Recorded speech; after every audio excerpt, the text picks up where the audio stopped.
அடிக்கடி கதவத்தா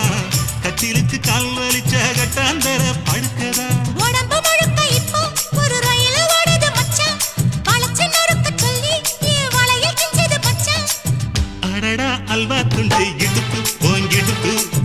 அழகா பத்தி கிச்சி நெருப்பு தூள் கிளப்பு சலக்கு சலக்கு சரிக சேல சலக்கு சலக்கு வெலக்கு வெலக்கு வெக்கம் வந்தா வெலக்கு வெலக்கு